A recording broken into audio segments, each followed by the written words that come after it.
Everybody's got a story. You just have to listen. Hola, I'm joepardavila, and this is Good Listen. And today, we're going to talk about God, sex, and rich people. It might sound random, but it's actually the title of the new book from actress, blogger, and babysitter, Mattie Jo Cowsert.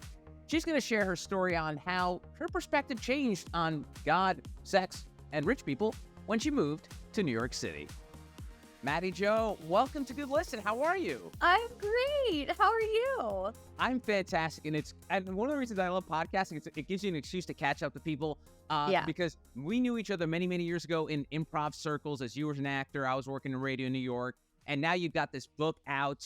So much to talk about. And what I want to start with is religion, because that's obviously a big part. Why not? Yeah, why not? Right? It's go right in. Religion and politics, the easy stuff. Totally. But you've always been very open about this. You know, everyone knows about your blog, obviously the book we're going to talk about. But I've always struggled with religion because I grew up as a Catholic kid, went to Catholic school, was an altar boy.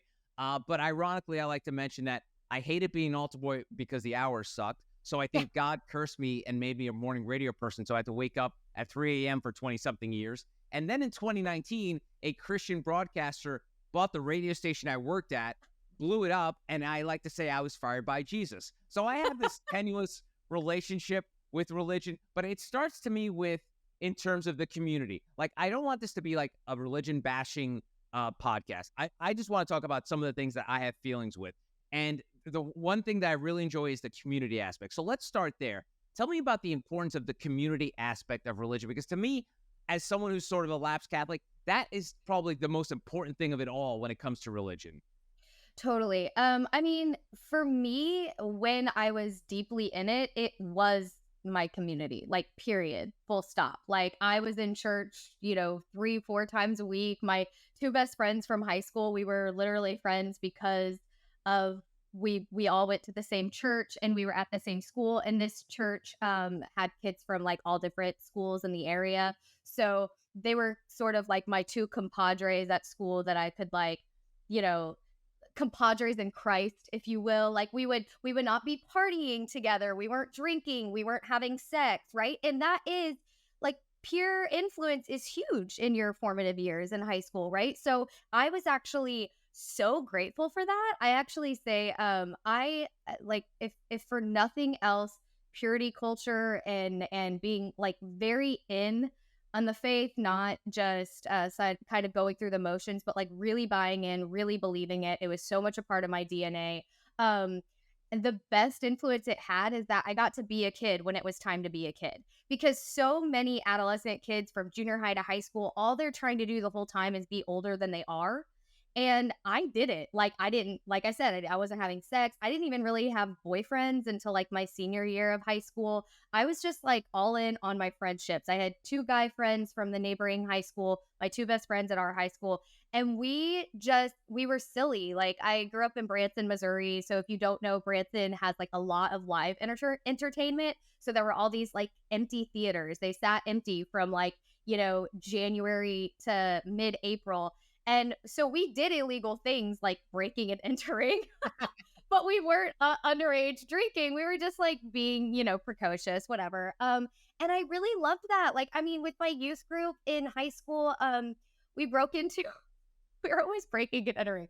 We broke into this water park. There was a water theme park that was closed down. And we got these like huge slabs of ice, and we like rode them down these empty water slides in this water park.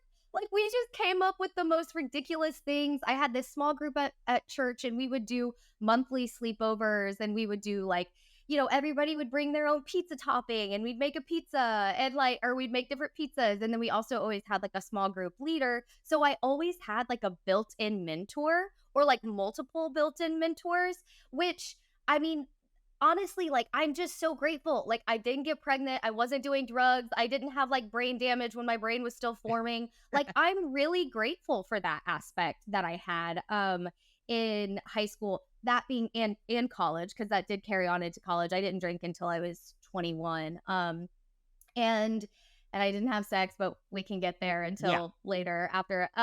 But so I got to really focus on the things that I think I needed to focus on at the time when I needed to. That being said, obviously community is hugely influential and therefore pervasive and very effectively manipulative, right?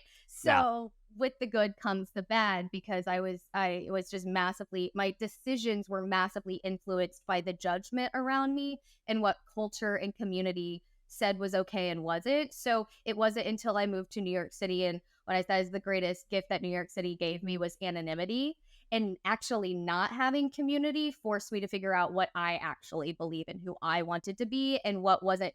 I wasn't just doing because of, peer pressure, essentially. Wow. That's great. No, I love that. And Yeah. so you mentioned the word judgmental, and obviously, as coming from the Catholics and obviously Christians, man, we're really good at being judgmental. And Yeah. and I said the C word of community. Another C, the other C word that really bothers me is the contradiction. So I've always been very much a pro-choice person, and when I get into arguments with folks about the pro-life, pro-choice movement, I always say, let's talk about the science, let's talk about, morality and stuff. But then religion comes into play. And then I'll usually come back and be like the snarky New Yorker and be like, well, do you believe in sex before marriage? And they're like, oh yeah, well yeah. Well, I mean, well, that's a sin. Right. So this Do you idea of, believe in ejaculation without intent to procreate? right, Because that's yes, the catechism, right? right. Yeah. Exactly. So I always, and I probably didn't come up with this, but I have a problem with grocery store Catholics. So if you are like a hardcore Catholic and you're living by the book, God bless you. And I'm not meaning that in a Southern way of go F yourself. I mean, like, God bless you. Right. Like, you're living that path. But the Right. idea of these like, again, grocery store Catholics picking and choosing the things they choose to go with, how did you wrestle with that once you left Missouri and got to New York and realized, oh, I don't have to live one certain way? How did you handle contradictions, or were you self-aware of the contradictions as you were living your life in New York?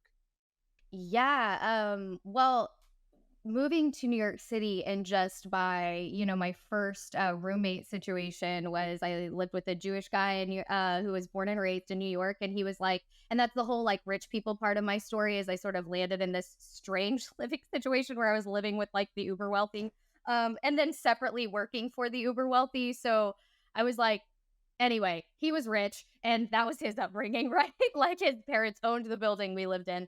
And then there was this Swedish woman who was an economist, super feminist, like in the sense that like she didn't wear makeup and like wasn't into any of that, right? And then also was an atheist, like very actively atheist. Like she just can't comprehend how anyone would believe in God. It just wasn't part of her culture. And then the other woman was Indian, and she was raised between India and New York. And so I always say, like, just by being in my apartment, there was more diversity in that 4-bedroom apartment than all of Missouri. And Right. so all of a sudden, just by existing in this space, I was like, there is no way that God, who created this vast color scheme of personalities and people and skin color and sexuality, that, you just walk outside in New York City and you can just see it. Just people watch on a sidewalk for like 5 minutes and you see the spectrum of humanity. How the hell, pun intended, I suppose, can he then say, nope, you all have to follow this one specific religion and it has to look exactly like this? So that was sort of like, I guess, the first thing is, I was just like, I don't think that only Christians are going to heaven. And then I guess take it back a notch is like, I went to theater camp. That's also an aspect of the rich people part of my story. I raised the money to go to this like rich kid theater camp when I was 14. I didn't know it was rich kid theater camp until I got there. But then I quickly realized, oh, these other kids didn't, yeah, ask theaters in Branson to donate to a raffle, or like dog walk for hours, or babysit their neighbors, or do a car wash in the Walmart parking lot to get here. They just have rich parents, and many of them were gay, and they knew that at such a young age. And I was like, this is wild. And then just staying in the theater scene, I just got to know more LGBTQ people personally. And I was like, okay, so I don't think I'm on board with what my pastors are saying about that, because you can't just attach a label to a heart. I have to assume that my pastors don't actually know any gay people personally. Right. You know, and I tell this joke in the book, like I talked to my pastor about it and he was like, and he tells me this story about how, you know, he just had this friend who was gay and he started coming to church and then, you know, one day he just wasn't gay anymore. And I was like, does this like gay magic trick happen in reverse? Does that explain the priests? So I'm kind of getting off here, but they're getting off topic here. Yeah. Anyway, so by being in New York and just experiencing it, it was like I just very quickly realized that the absolute truths that I had been given from my evangelical upbringing, and not just my upbringing, again, my deep beliefs, this was a personal faith to me, only worked in a very specific subset. And outside of that, I was just like, I didn't know how to live outside of that. I didn't know how to live outside of that worldview. And I was like, but it doesn't work. Like, you can't take that and put it literally anywhere else other than a place where everybody agrees on the rules and everybody's abiding by the same system.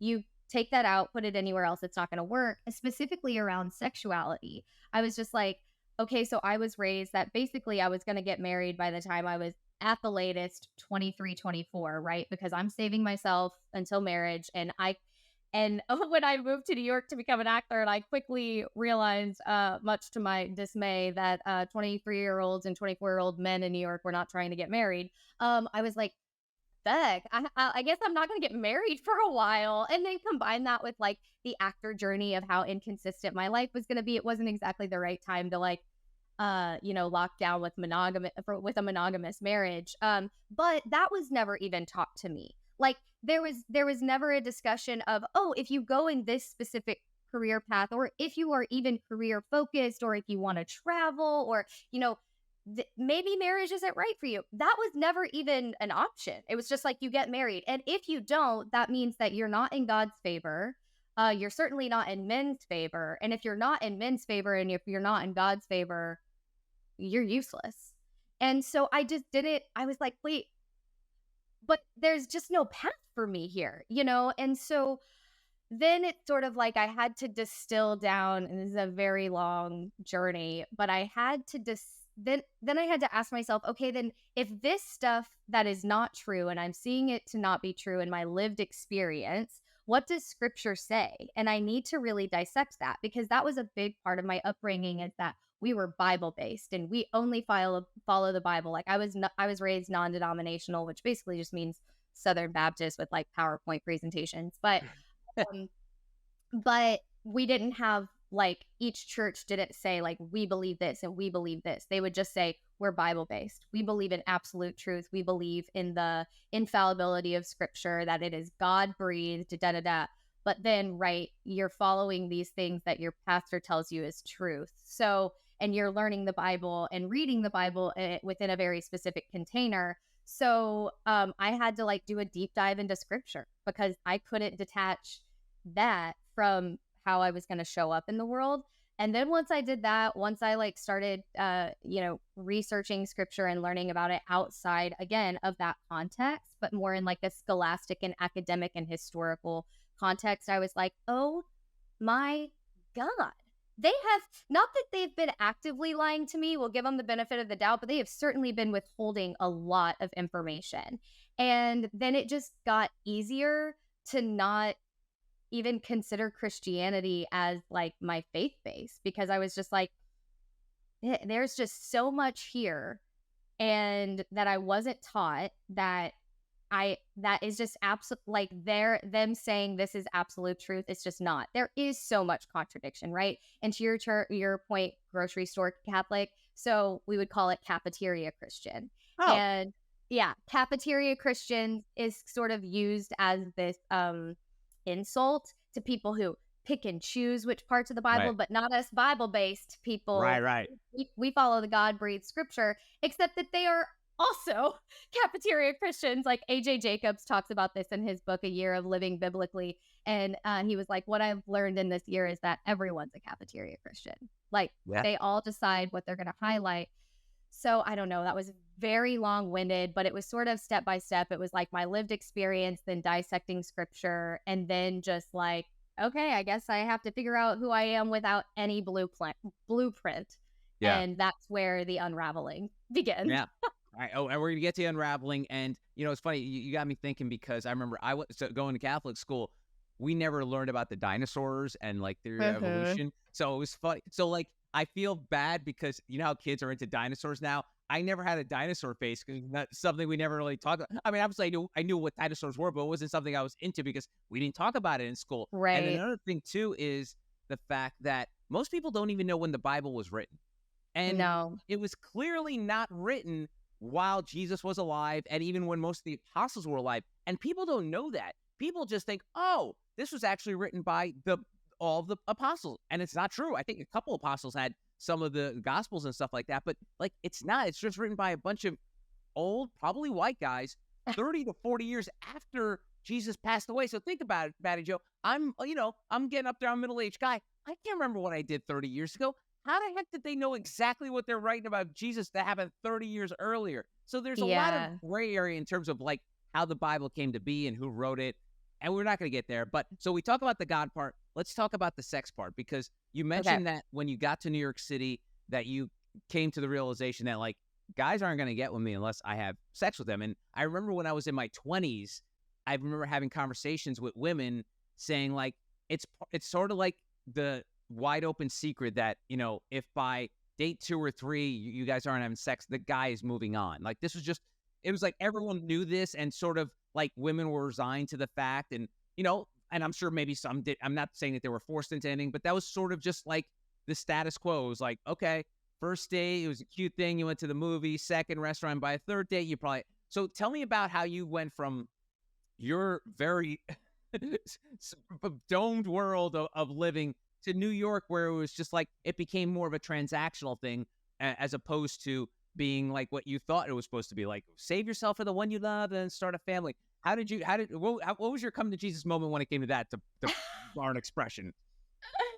Well, there was lots of alcohol involved. We'll say that. My come to Jesus moment was when I had sex for the first time. And again, I talk about this all in my book. But I had sex with this guy that I wasn't even really interested in, which was also like, here's the thing. In the book, I call it the necessary pendulum. It's like the time in your life where you just inexplicably go from like not even laying down with your boyfriend of 3 years because you don't want to be in a horizontal position should it tempt you. And that is a real rule that my boyfriend and I tried to follow, not successfully. But we didn't have sex. I didn't have sex with my college boyfriend. We were together for over 2 years. And then all of a sudden you're like having one night stands with guys you don't even really like. And it's this like super strange pendulum, but it's necessary to get you back, I think, to a place of like yourself and your knowing. But the reason that's happening is because you don't know. You're just sort of doing, at least for me, I was just sort of doing what I thought other people expected of me and what the culture at large expected of me. And so to your point, this like unspoken rule of like, well, if you're not having sex by the third date, and that pressure, even when I wasn't really ready for it, was like, I just had to do it. And that's actually a horrible way to show up sexually. And so I had to learn how to get to a place where I actually knew when I wanted to have sex with a person, was aware of it and present with my body and my cues and my own personal desires and my communication and all of that. But that was down the line. But my come to Jesus moment was when I had sex with this guy. He, I guess like my sexual debut, because taking your virginity is very outdated. And it was just so like, I don't remember the details of a lot of my sexual experiences after that because I was dissociating and or very drunk, which was part of my needing to dissociate because I was so uncomfortable with the whole thing. But I actually remember the details of this one. Really? Most people don't. Yeah. Well, I remember that we basically just got to his apartment. We were making out a little bit. And then I had to dismiss myself to the bathroom. because I needed to wash my feet because I knew that they were very stinky from walking around New York City the whole day. And I was like, I can't like have sex with this guy with these stinky feet. So then I washed my feet in his bathtub with Old Spice and, had a just like Jesus moment of purifying my feet, I guess. Wow. Very ironic moment. Yeah. Yeah. And then go back in. And then there was like no foreplay. It was just like we were kissing, and then he was like, should I get a condom? And I was like, what?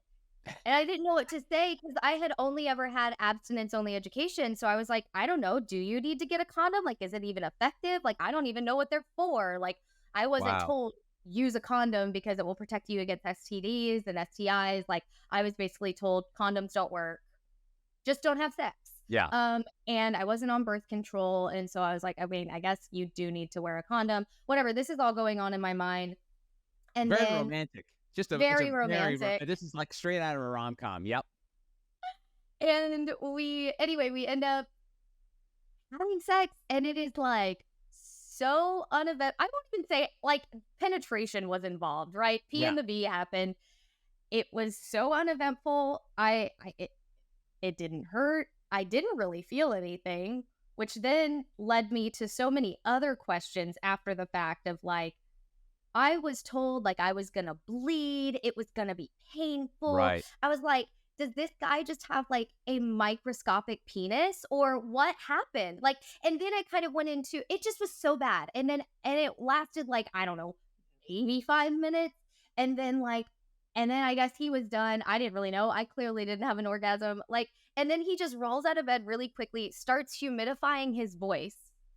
And then, because he's a singer, and then he gets a text message from one of his bandmates asking about me. And then he's like, oh, could I give your number to my drummer? He's really into you. I was like, are you kidding? We just had sex and you're like passing me off like a track baton. Like just everything about it was like, my mind was blown. And I was like, everything about this is a lie. Like I was told if I saved myself for long enough, like, it would be all of these things magical. I would come out of it like a new woman. And I'm like, I would be emotionally attached to him for forever. And I would always have a special connection with him. I was like, I just want to get out of this apartment and go eat some French fries. Like there is nothing about this that I don't want to stay here. Like, and then I was like, okay. And I have to think, and this is not body shaming. Some bodies go together, some bodies do not.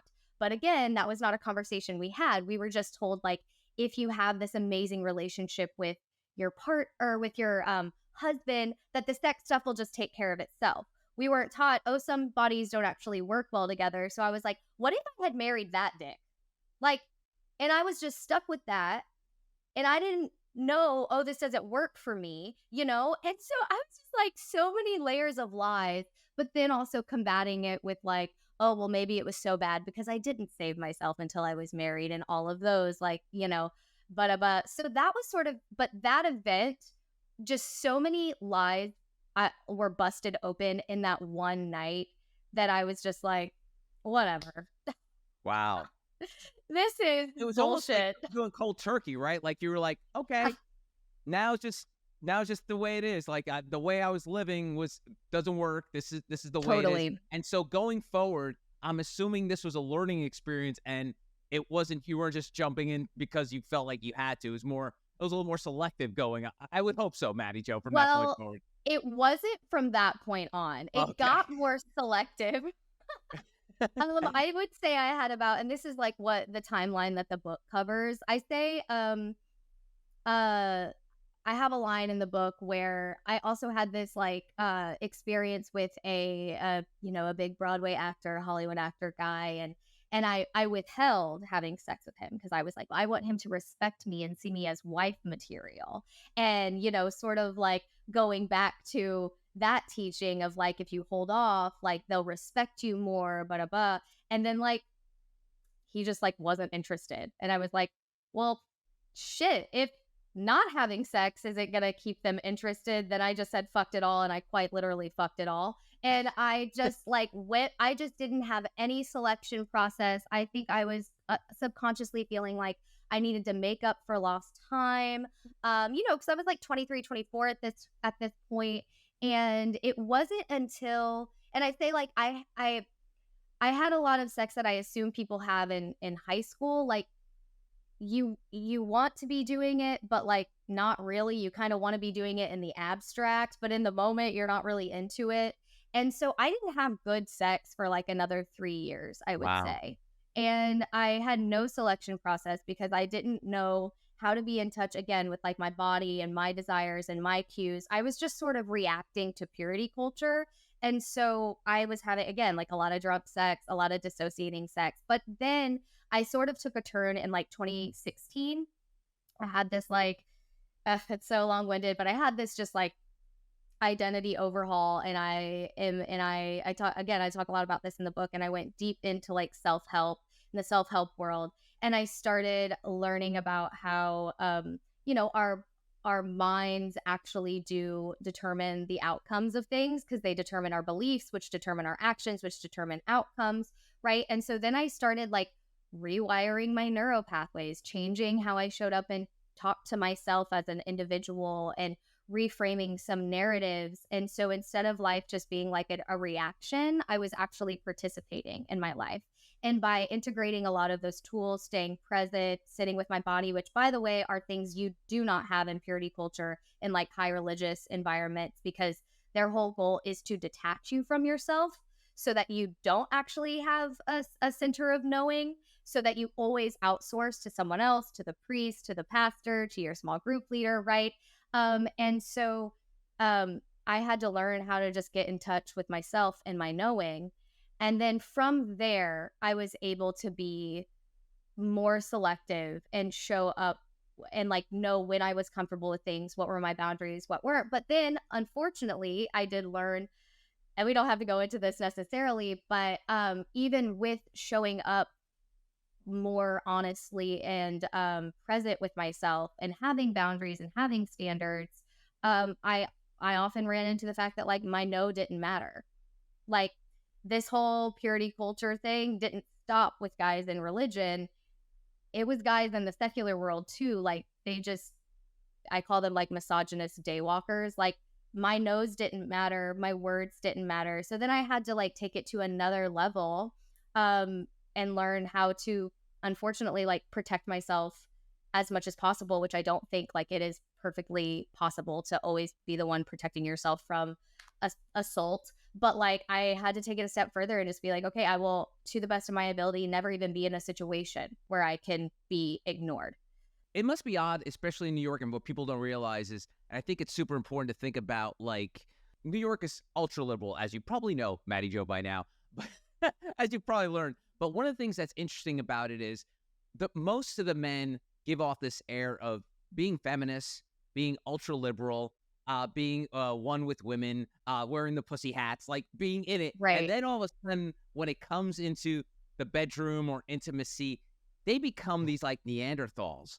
I know, Yeah. like Aziz Ansari, who was famously one of the most, and I hate using this word, but like one of the most woke comedians, like because he talked about injustices and the way people treated. And then that piece came out that he was like a really shitty boyfriend and kind of forced a girl into sex, not rape, but like it was an uncomfortable situation, sort of like what you had. Coercion. Yeah, Coercion. coercion. Yeah. There you go. Yeah. And then Hmm. basically he kind of canceled himself because he's like, oh shit, everything I've been espousing about is all bullshit because I did what I was always talking about.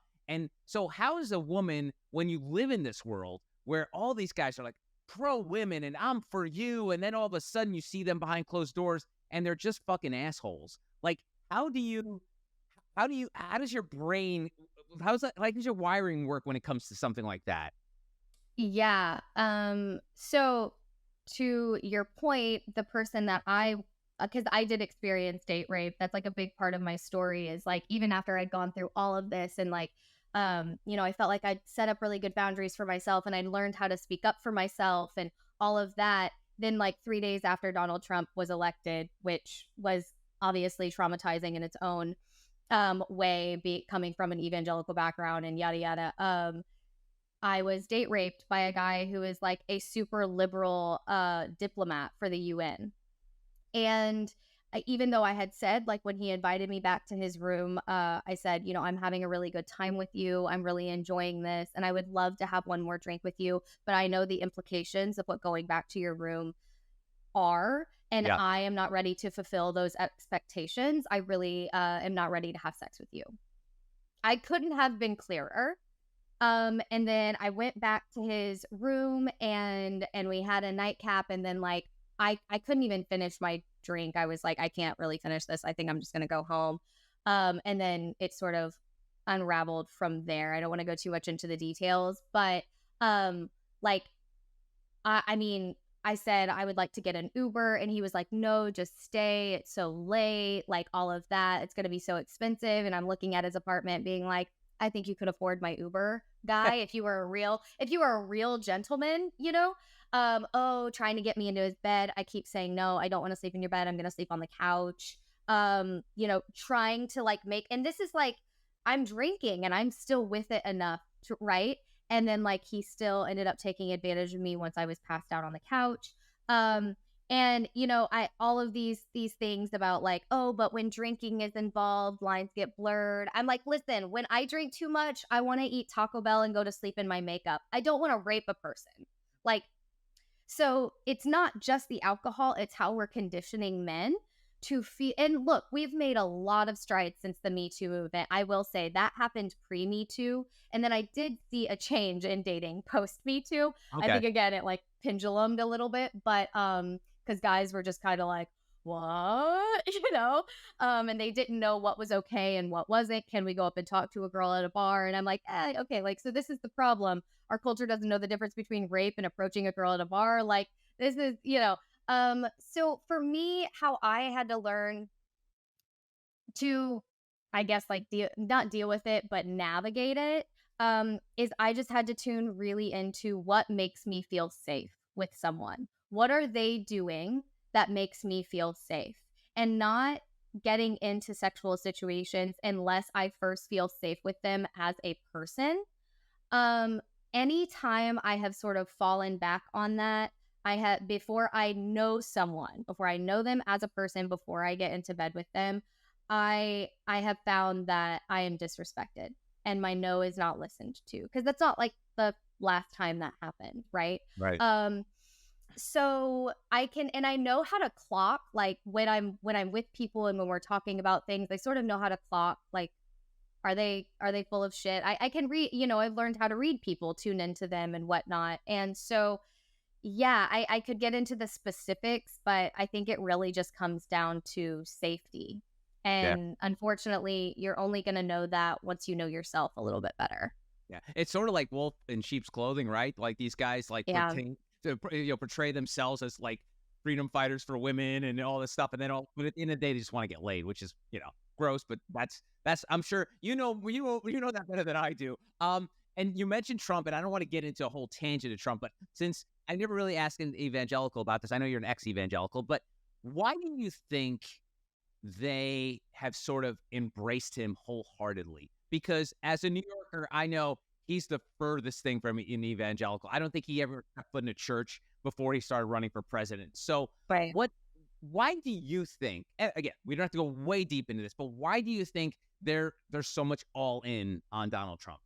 Well, yeah. And I always say, like, whenever, he came onto the scene in 2016 and evangelicals were supporting him. And to your point, people, on the East Coast and whatnot are like, he is like the furthest thing from a Christian. This is so confusing to me. And I had just spent the last, year and a half writing about these contradictions on the internet in my blog. So I was like, I know exactly why they're following him, and I think the reason is because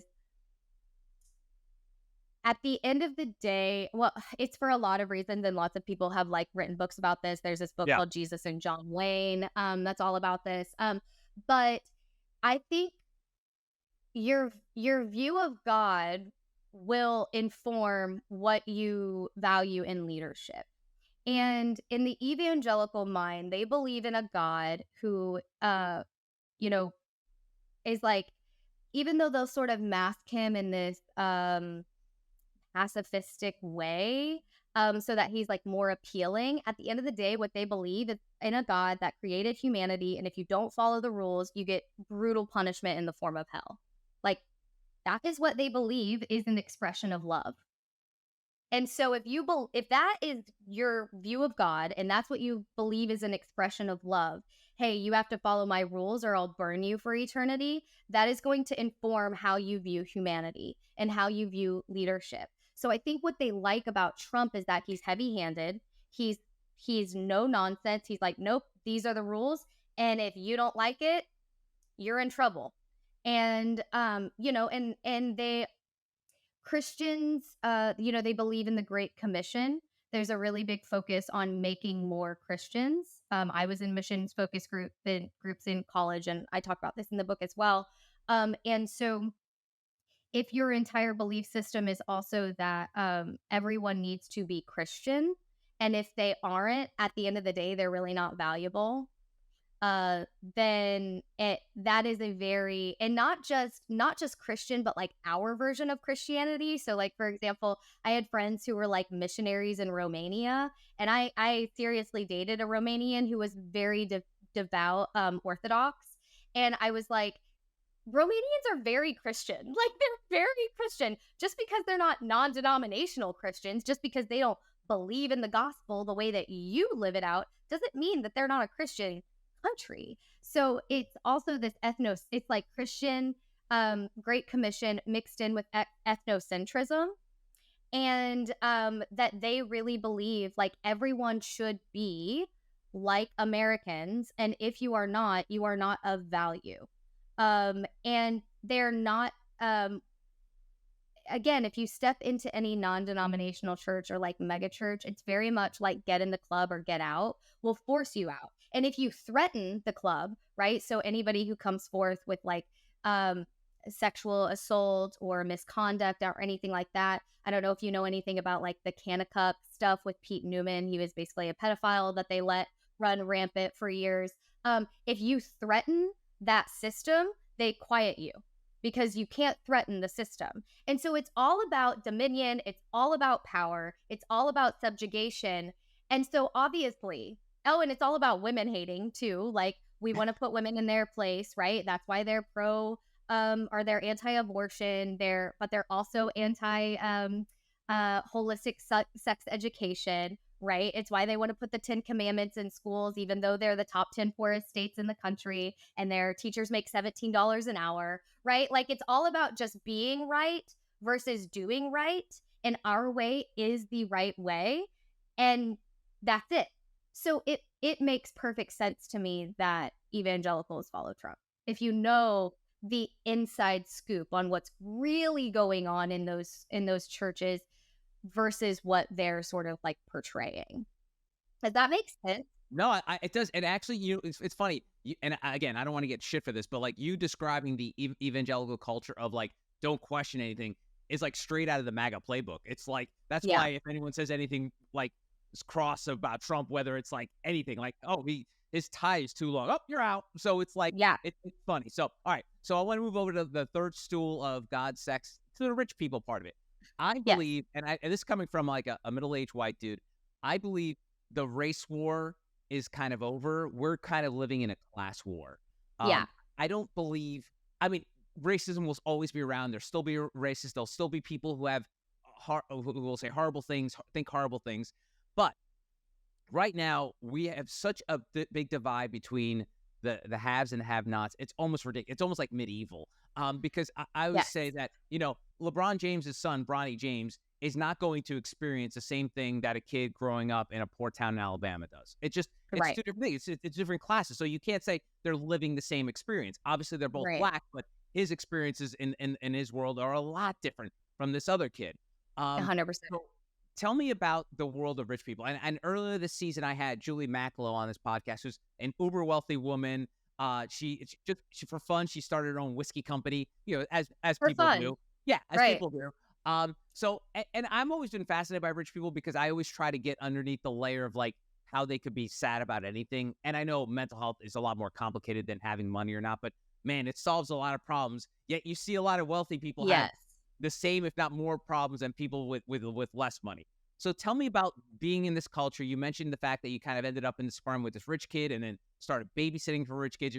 I love the fact that you're really proud of being say you're a babysitter, because most people that are trying to be actors will be like, oh yeah, I do this babysitting on the side, but you say, yeah, I'm a babysitter. So I love that. I'm a babysitter for billionaires. Like, that's kind of a cool job. Yeah, no, it's awesome. So tell me about you infiltrating this world. Not that you came from like you were walking around barefoot in Missouri or poor, Right. but like jumping into this world of billionaires and rich people. Like, tell me about what you've seen from the inside as sort of like a spy embedded within that community.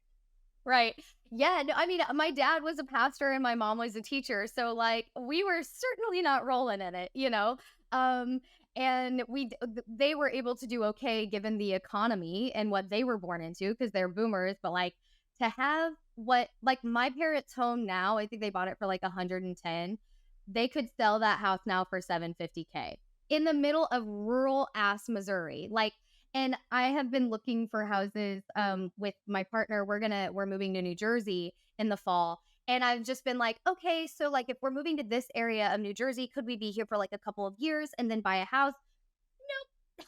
Like the cheapest house in Jersey Heights is like 1 point something million. And then if you want anything less, you have to go to a condo. And I'm like, I'm not paying money to share walls with people. Like it's not happening if I'm buying it, right? So we're just in a totally, I just say that to your points of like the haves and have nots. I'm also in a place where I'm like, I never in a million years thought I would make this much money in childcare. And somehow I still live like a plebe.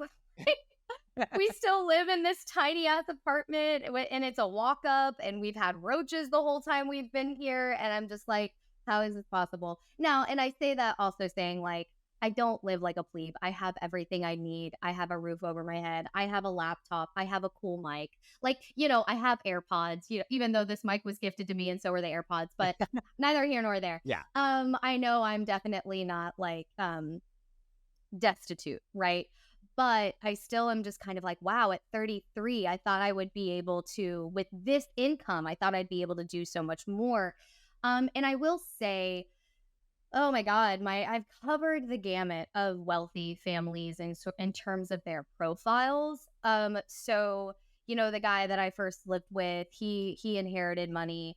And I talk about that in the book, or he inherited property. I don't even know if he inherited money actually, but he's incredibly hardworking, but he went to like all of the best schools, like, you know, whatever. And then I sort of had this other experience while I was living in that apartment. I was a personal assistant for this family on the Upper East Side. That was like, you know, 72nd between Park and Madison, the penthouse apartment, wraparound terrace, full-time housekeeper, whatever the fuck I was there doing, because why does someone who doesn't have a job need a personal assistant? Like I learned all of these things. And then once I got into childcare, I was even more confused because I didn't realize people needed babysitters for anything more than a date night.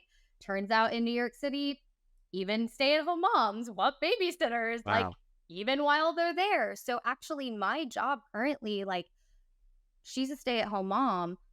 She has a full-time housekeeper. I am also there.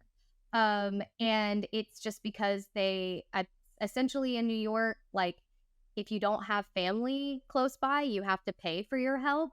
And I think in this culture, to your point, you can pay because it solves a lot of problems. Like you actually don't have to be a stressed out mother. Like I think of my sister who has 3 kids and she has 2 master's degrees and she's a teacher and she's been making like 40 grand a year while supporting these 3 kids. Her husband has been in and out of work because he had his own construction business and she's never paid for help, you know, like she has my parents close by, but she is like what she's experiencing as a mom.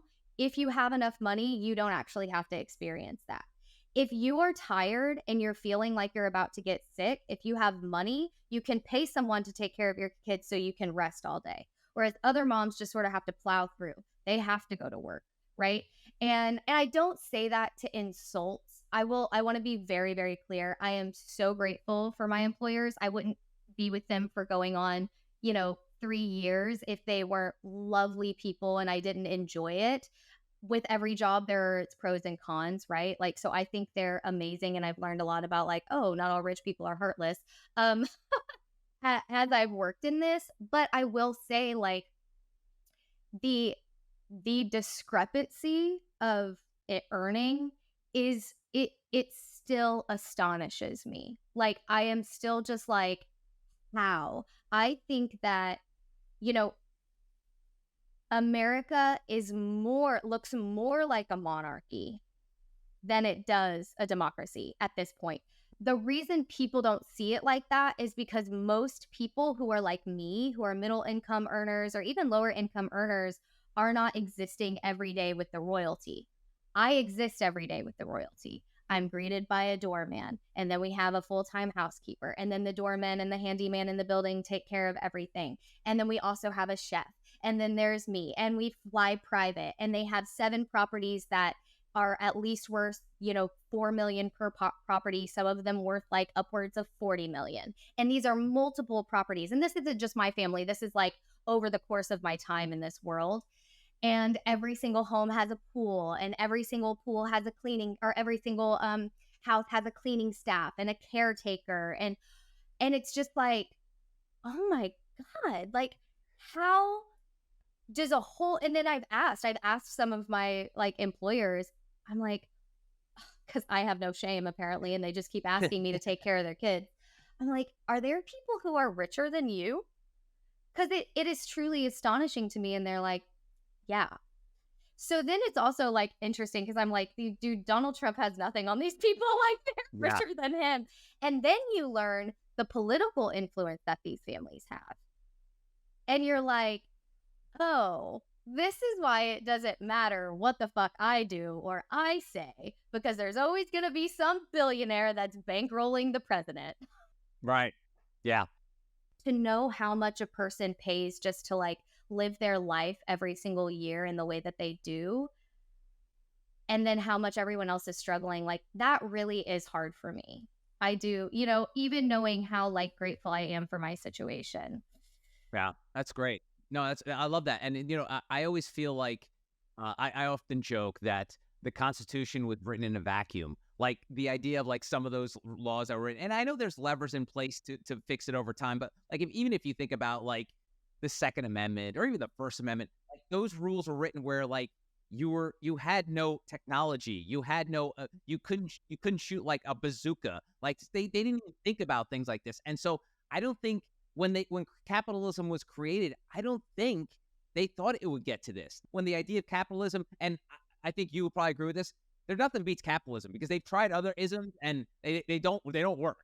So I get it, but I think when they created capitalism, or it became like, I don't think they realized it would get to this place where you have so many wealthy people, and then the divide between the rich and the poor would be so great because it just never was in the history of mankind. So I think it's just part of the evolution, and hopefully, like you said, the people that are over wealthy will do good with their money, whether it's through philanthropy, supporting causes. We started this conversation talking about pro-life and pro-choice, and a lot of the times these uber wealthy people that are supporting pro-life movements know that, oh, if my kid gets knocked up, I'll just send her on a plane to New York City. Whereas a lot of poor people just don't have that availability. So it is one of those things where we can fall down a whole rabbit hole there. But I want to wrap things up, Matty Jo, by talking about a word that you use a lot. It's ex-evangelical. Is that, what's the word you? Ex-evangelical. Ex-evangelical. I knew I wasn't going to say it right.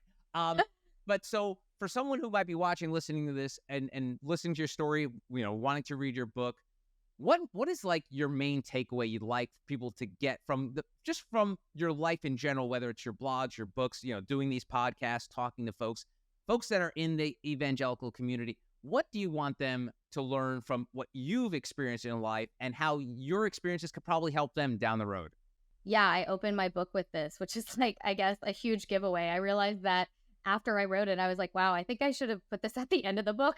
Gave away the whole book at the beginning. No, but it's in the intro, and it is that you are not bad. You are not inherently bad. You weren't born bad, and you don't need anything outside of you to save you. Being selfish and being concerned for yourself and your peace and your well-being and your best is not the same as being an inconsiderate, heartless bag of dicks. You are not bad, because the whole message at the root of it, of evangelicalism, is that you are bad and you need saving and you cannot trust yourself and you need everything outside of you to make you good. including a God who created you, but then made you sinful so that you need him.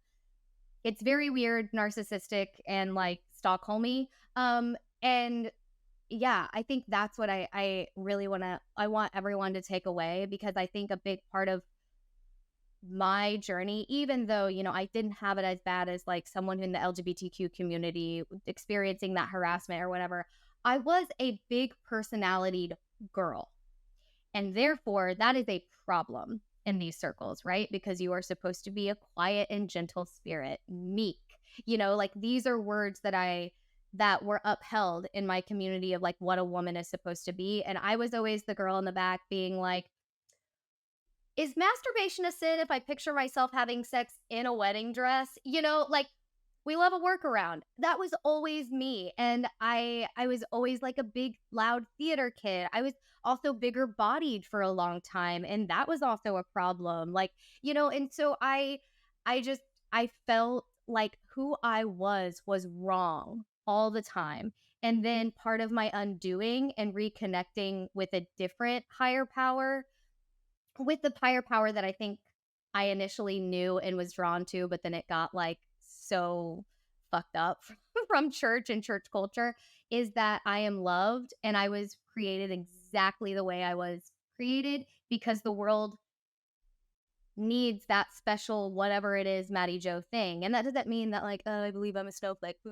But why were we all created so differently if not for a certain purpose?